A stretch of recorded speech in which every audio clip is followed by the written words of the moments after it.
आपको एक ऐसा दर्पण मिला है जो केवल आपकी छवि नहीं दिखाता, बल्कि आपकी सबसे गहरी डरावनी शंका और खतरों को भी प्रतिबिंबित करता है।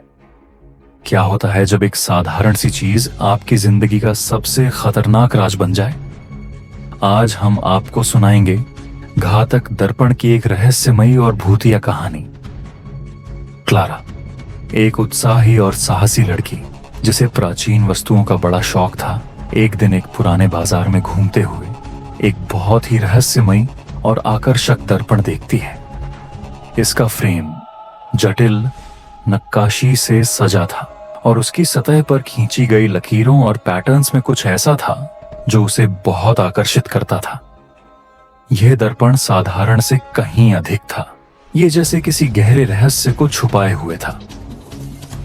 डीलर, जो खुद भी दर्पण के बारे में अधिक कुछ नहीं बताता, दर्पण को बेहद सस्ते दामों में बेचता है। क्लारा थोड़ी सी असमंजस में थी, लेकिन फिर भी उसने उसे खरीद लिया। जब वह इस दर्पण को अपनी दीवार पर लटका देती है तो एक अजीब सा एहसास उसे होता है। कमरे में अचानक से ठंडी हवा का एक झोंका आता है जो उसके शरीर को ठंडा कर देता है।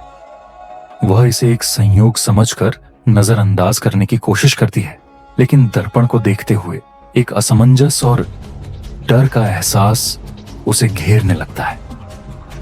क्लारा जब दर्पण में अपनी छवि देखती है तो उसे कुछ अजीब लगता है। दर्पण में उसकी छवि थोड़ी धुंधली और अस्पष्ट थी, जैसे वह किसी और दुनिया से आई हो। उसकी आंखों में हल्की सी बेचैनी और डर का असर था, लेकिन फिर भी वह इसे नजरअंदाज कर देती है। वह अपने दिनचर्या में वापस लौट आती है, लेकिन उसे नहीं पता था कि यह दर्पण उसकी जिंदगी में एक बद्दा तूफान लाने वाला था। रात का समय था और क्लारा अपने सोफे पर आराम से बैठी अपनी किताब पढ़ रही थी। अचानक से उसने देखा कि दर्पण में उसका प्रतिबिंब उसकी हरकतों के साथ ठीक से मेल नहीं खा रहा था। जब उसने अपनी अंगुली को उठाया तो दर्पण में उसका प्रतिबिंब थोड़ी देर बाद और बहुत ही धीमे तरीके से उसकी अंगुली को उठाता था। यह बिल्कुल वैसा नहीं था जैसा उसने किया था। तभी दर्पण में उसका चेहरा एक पल के लिए मुस्कुराता है, लेकिन क्लारा खुद डर के मारे मुस्कुरा नहीं रही थी। उसका दिल घबराहट से भर गया और उसने जल्दी से दर्पण को देखा और अपनी छवि को फिर से देखा। यह क्या था? क्या मेरा दिमाग काम कर रहा है? फिर वह थोड़ा हंसी, लेकिन दिल में डर था। उसने सोचा कि शायद ये उसके थकावट का असर था, लेकिन उस रात वह अपनी नींद पूरी नहीं कर पाई। दर्पण से रहस्यमय फुसफुसाहटें उसे सुनाई दी, जैसे कोई उसे पुकार रहा हो। उसे लगता था कि यह सिर्फ उसकी कल्पना है, लेकिन फुसफुसाहटें इतनी सच्ची थीं कि वह खुद को इससे बाहर नहीं निकाल पा रही थी। अगली सुबह क्लारा उठते ही महसूस करती है कि उसकी त्वचा पर कुछ अजीब खरोंचें थीं।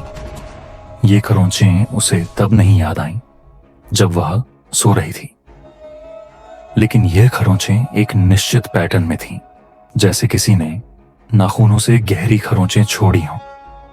वह घबरा कर देखती है और देखती है कि इन खरोंचों में एक शब्द उभरता है, भागो। क्लारा का दिल धड़कता है और उसका शरीर सर्द हो जाता है। वह समझ नहीं पाती कि यह क्या है। क्या यह कोई सपना था या फिर कुछ और? लेकिन उसके लिए यह एक चेतावनी थी। वह दर्पण की ओर बढ़ती है और उसे ढकने की कोशिश करती है। जैसे ही वह दर्पण को कपड़े से ढकने की कोशिश करती है, वह महसूस करती है कि दर्पण के अंदर से एक ताकत है जो कपड़े को अपने आप हटा देती है। यह अनुभव उसे और भी घबराहट में डाल देता है। क्या यह सच में हो रहा है? वह बहुत डर गई थी, लेकिन उसे लगता था कि यह सब उसकी मानसिक स्थिति का नतीजा है और वह फिर से एक सामान्य दिन की शुरुआत करने की कोशिश करती है। क्लारा अब पूरी तरह से घबराई हुई थी और उसे दर्पण के बारे में और अधिक जानकारी हासिल करने का निर्णय लिया। वह एक प्राचीन वस्तु डीलर के पास जाती है जिसने पहले उस दर्पण को बेचा था। डीलर जैसे ही दर्पण को देखता है, उसका चेहरा सफेद पड़ जाता है और वह घबरा कर कहता है, यह दर्पण, ये कोई साधारण वस्तु नहीं है। ये एक बहुत पुराने महल से आया था और उस महल में अजीब घटनाएं घटती थीं। जो भी इसे घर में रखता था उसकी जिंदगी में अजीब घटनाएं होती थीं और वह अंततः रहस्यमय तरीके से मारा जाता था या गायब हो जाता था। डीलर की बातों से क्लारा और भी घबराई हुई महसूस करती है। उसे एहसास होता है कि वह किसी बहुत बड़े संकट में फंस चुकी है। वह लौटकर घर आती है और दर्पण की ओर देखती है। दर्पण अब और भी डरावना लगता है। उसके प्रतिबिंब में कुछ बदल चुका था। वह अब अपनी परछाई से जुदा महसूस करती थी, जैसे वह एक जादुई जाल में फंस चुकी हो।